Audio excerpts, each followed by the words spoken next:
There is a version of Australia that never makes it into the tourism brochures. No white sand, no harbour bridge, no cafe culture or weekend markets, just flat red earth that goes on forever, or a coastline so raw and wind-beaten that the trees grow sideways. Towns so far from the nearest hospital that a headache becomes a 4-hour decision.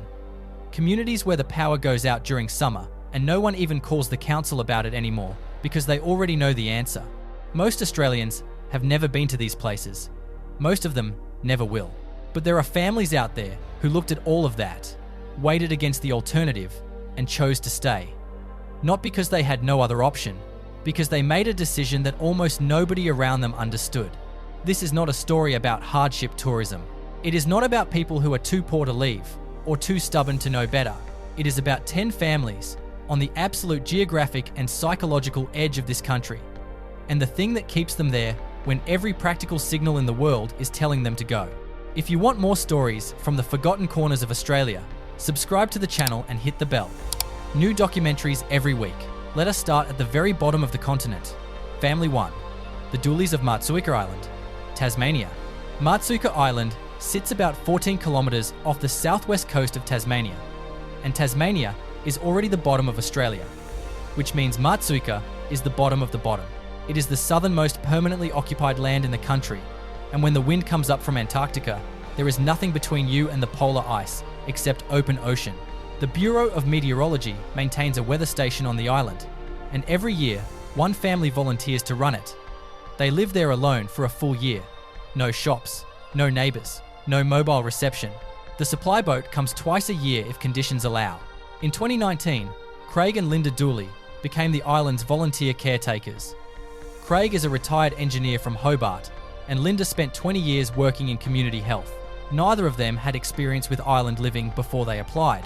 What they found was a place so wild and so completely removed from modern Australia that the first 6 weeks felt, by Craig's own account, like a kind of minor crisis. The noise they were used to, not just traffic or television, but the low constant hum of being near other people, simply stopped. Matsuika is quiet in a way that urban Australians are not prepared for, but they stayed. They kept records. They counted seabird colonies, monitored the lighthouse equipment, and sent in their weather data twice a day. When their year ended, they applied to go back. The honest criticism of the Matsuika model is that it is not really a permanent life. The program is designed for rotation. No child has grown up there in decades. The island sustains a presence, but it cannot sustain a community, and that distinction matters when you are thinking about what it actually means to live at the edge of Australia.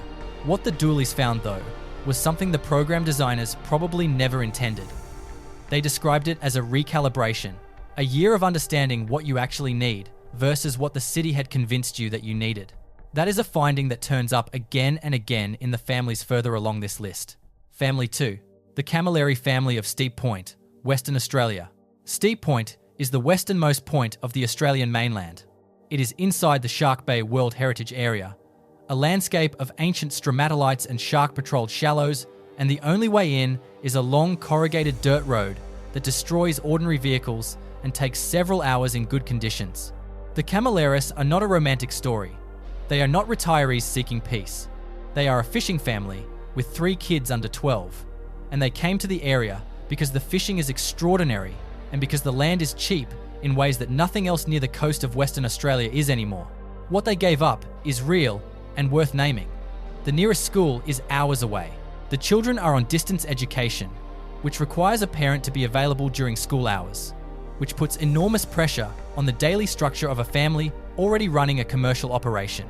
The nearest hospital that can handle anything serious is in Carnarvon, and that is a significant drive on those roads. The Camilleris talk about these things without self-pity, which is the detail that sticks. They know exactly what they traded, and they made the trade deliberately. In their calculation, raising children in a place where the sea is clean and the sky is genuinely dark at night, and they can walk a kilometre in any direction without seeing another person, is worth the logistical difficulty. Whether you agree with that calculation depends on what you think childhood is for, and that is a genuinely interesting question the Camilleris force onto the table. Family 3. The Angura family of the Canning Stock Route Corridor, Western Australia. The Canning Stock Route is the longest historic stock route in the world. It runs 1,850 kilometres through some of the most remote desert in Australia, connecting Wiluna in the south to Halls Creek in the north. Most of it has no sealed road. Parts of it have no road at all. The Angura family are Matu people whose country sits along the northern reaches of the route. They have lived in this landscape or returned to it after decades of displacement across several generations. Their presence here is not a lifestyle choice in the way the other families on this list might describe it. It is a continuation of something that goes back far longer than the concept of lifestyle choices existed. What makes them worth including in this particular conversation is what they have built. The family operates as part of a broader Matu Ranger network, monitoring country that most Australians could not find on a map. They track feral animals, manage fire, document species that science has barely catalogued. They are producing environmental knowledge at a scale and depth that no university could replicate, because the knowledge is embedded in relationship with the land rather than extracted from it. The honest tension here is about access to services. Children in remote Aboriginal communities across the Canning Corridor still face documented disadvantages in health outcomes, educational access, and infrastructure quality. The beauty of what the Angura family does must not be used to paper over those failures, because they are structural and they are ongoing, and they are not the family's fault. But the knowledge they are keeping alive and the country they are actively caring for is irreplaceable. And that word is not used loosely. If they leave, that specific, localized, generational understanding of that landscape goes with them, and it does not come back. Family 4. The Hendersons of Nullarbor, South Australia. The Nullarbor Plain is a word people use when they want to evoke Australian emptiness. But the experience of the Nullarbor is different from the idea of it. It is not dramatic emptiness. It is the most ordinary-looking, extraordinary thing in the world. Flat, treeless in the specific botanical sense, because the soil structure does not support tree roots. The horizon sits at the same height in every direction you look. The Hendersons run the roadhouse at a tiny settlement on the plain. The place has a petrol pump, a basic shop, a few motel-style rooms for travellers, and a small number of permanent residents. Paul Henderson took it over from his father-in-law 12 years ago. His wife, Denise, manages the accommodation side. The business is genuinely viable. There is no competition for hundreds of kilometres, and the traffic from the Eyre Highway is steady enough to make the numbers work. In that sense, the Hendersons are doing better economically than many families in coastal cities, with far more options around them. What they describe as the central challenge is not financial, it is the threshold. Every person who stops at their roadhouse is passing through. The Hendersons are stationary in a place defined by transit. Everyone else has somewhere to be. The conversations are brief by design. The connections are surface level by necessity. After 12 years of that, Paul talks about a specific kind of loneliness that is not about being alone, but about being surrounded by movement while staying still. The Nullarbor will keep producing families, like the Hendersons. The highway needs the roadhouse, and the roadhouse needs someone committed enough to run it. But the psychological weight of that role deserves more recognition than it typically receives. Family 5. The Watsons of Cape York, Queensland. Cape York is the most northerly point of the Australian mainland. It is accessible by road during the dry season, but the road is rough enough that most people need a four-wheel drive and several days. In the wet season, the rivers flood and the peninsula becomes an island in all but name. The Watsons have been at Cape York for 9 years. They came for the fishing, same as the Camilleris further west, but they stayed for something they find harder to articulate. The peninsula has a quality that experienced travellers consistently describe as density. It is not just that the landscape is extraordinary, it is that everything about the environment is intensely present. The heat is real heat. The storms are real storms. The wildlife is extraordinary and occasionally dangerous. Nothing about Cape York is passive. Elaine Watson talks about what happens to her children, now in their mid-teens, when they return to the city for medical appointments or school visits. She describes a days-long adjustment period, the noise, the social complexity, the sheer volume of choice in a supermarket, genuinely disorients kids who grew up on the peninsula. What she does not say out loud, but what sits between the lines of every conversation, is that she is not sure which adjustment is the right one. She is not sure if her children's unease in the city is a sign of their own limitation or a sign of the city's. That is probably the most honest question anyone on this list is sitting with. Family 6. The Prinsloo family of Eucla, Western Australia. Eucla is on the border of Western Australia and South Australia, right at the edge of the Nullarbor. The town has a population of around 50 people. It has a motel, a roadhouse, a meteorological station, and an old telegraph station that has been slowly swallowed by sand dunes since the 1920s. The Prinsloos came from South Africa 18 years ago. They chose Eucla specifically because they wanted distance from urban density after an experience in Perth that left them feeling, in Yolanda Prinsloo's words, like they were living inside other people's noise. The choice to settle in one of the smallest and most isolated communities in Australia was not impulsive. They had researched it for 2 full years before they moved. What they found that they did not expect was the intensity of community in a very small town. When there are only 50 people and you see the same faces every single day without exception, the social dynamics become extremely concentrated. There is nowhere to hide from conflict. There is also nowhere to hide from connection. Yolanda talks about knowing her neighbours in a way that is simply not possible in a place where you can choose your social radius. The critical note is about the children. The Prinsloo kids grew up through distance education and moved to the city for university, as almost everyone who grows up in small remote towns eventually does. Whether they will return is an open question. Whether places like Eucla can hold the next generation is the question that determines whether any of these communities survive past the current adults. Family 7. The Muirs of Birdsville, Queensland. Birdsville sits at the edge of the Simpson Desert and the Channel Country, where the Diamantina River spreads across a flat landscape in a way that is more like a concept of water than actual water. The town has a permanent population of around 100. It is famous for its annual race meeting, which brings thousands of visitors into the desert for 1 weekend a year and then leaves the town to its quiet for the other 51. The Muirs have been there for 2 generations. The elder Muirs came for cattle work in the 1970s and never left. Their son David now runs a small tourism operation, catering to the people who drive the Birdsville track or cross the Simpson. David Muir is clear-eyed about the economics in a way that challenges the usual narrative about remote Australia. He argues that Birdsville works as a community, not despite its isolation, but because of it.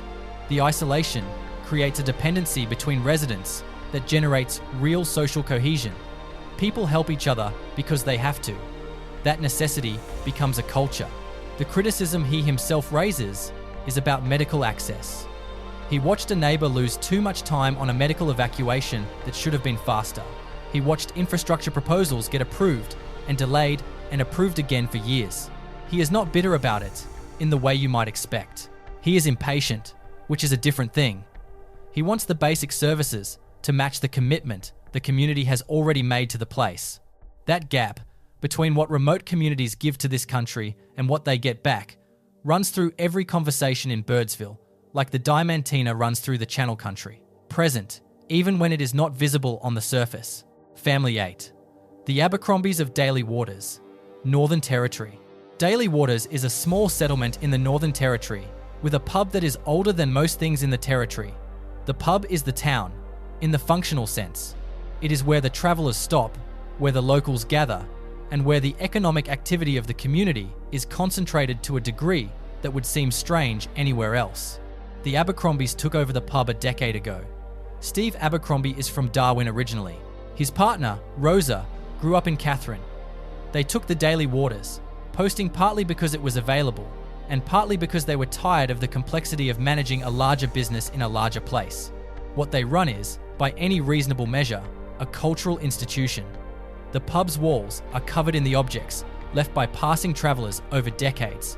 The bra collection, the business cards, the hats, the flags, the signed dollar notes. It is an accumulated record of Australian movement, and the Abercrombies are the current custodians of that record. The interesting tension in Daly Waters is between the pub as a permanent place and the travellers as its fuel. The Abercrombies need the movement to sustain the stillness. If the road changes, if travellers find a different route or a different stop, the whole ecosystem of the place shifts. Rosa talks about this without any real anxiety, which is interesting. She says Daly Waters has survived big changes before and will survive them again because the need it serves is real and old. People have always needed a place to stop in the middle of a long journey. The specific location shifts over time. That need does not. Family 9. The Ngayou of Ernabella, South Australia. Ernabella, or Pukacha, is a community in the Anangu Pitjantjatjara, Yankuni Tijatjara lands in the far northwest of South Australia. It was established as a mission in the 1930s and has become, over the decades, one of the more stable and self-governing communities in remote Australia. The Ngayou family have roots in Ernabella going back to the original settlement period. The current generation runs a community arts enterprise that has developed a national profile. The Ernabella arts tradition, particularly its textile work and ceramics, is internationally collected, and the income it generates flows directly back into the community. This is the version of remote Aboriginal community life that does not get shown often enough, not because the challenges are absent, they are not, but because the narrative of dysfunction crowds out the evidence of what is working. Ernabella has a functioning governance structure, a sustainable economic base in the arts, and a cultural transmission mechanism that is actively training young people in skills that connect them to both their heritage and a viable income. The honest complexity is about what the next generation wants. Young people in Ernabella face the same pull that young people in every remote community face. The city offers things the community cannot. Many of them go. Some of them come back. The ones who come back tend to do so with skills and perspectives that strengthen the community rather than simply replicate what was there before. The Ngayou family's experience suggests that the binary between leaving and staying is less fixed than it appears from the outside. Family 10. The Kowalski-Bells of Marble Bar, Western Australia. Marble Bar holds a record that most places would not advertise. It had 160 consecutive days above 37.8 degrees Celsius in 1923 and 1924, which is the longest heat streak ever recorded in Australia. The town sits in the Pilbara, surrounded by ancient stone and the heat shimmer that makes distant objects look like they are floating. The current population is around 200, a fraction of what it was during the Gold Rush era. The buildings from that era are still there, some of them. The old courthouse, the pub, the post office. There is a quality to the main street that is somewhere between history and abandonment. The Kowalski-Bells moved there 4 years ago from Perth. They are young, in their early 30s, with a toddler and a second child born after they arrived. Their reason for moving is the one that comes up increasingly in conversations about remote Australia: the cost of housing. In Perth, what they could afford would have meant a long commute and a suburb with no particular character. In Marble Bar, they bought an old house with a proper yard for a fraction of the price. They are honest about what they did not know going in. The heat in summer is in a completely different category from hot weather anywhere else in Australia. It is physically taxing in a way that requires genuine adaptation over time. The first summer was a revelation. The second was manageable. By the fourth, they have built a rhythm around it that includes early mornings, shaded afternoons, and a specific relationship with water that people in coastal cities simply do not develop. Their daughter, who is nearly 5, has never lived anywhere else. She does not know that most children do not spend midday inside with the blinds drawn and the cooling unit running.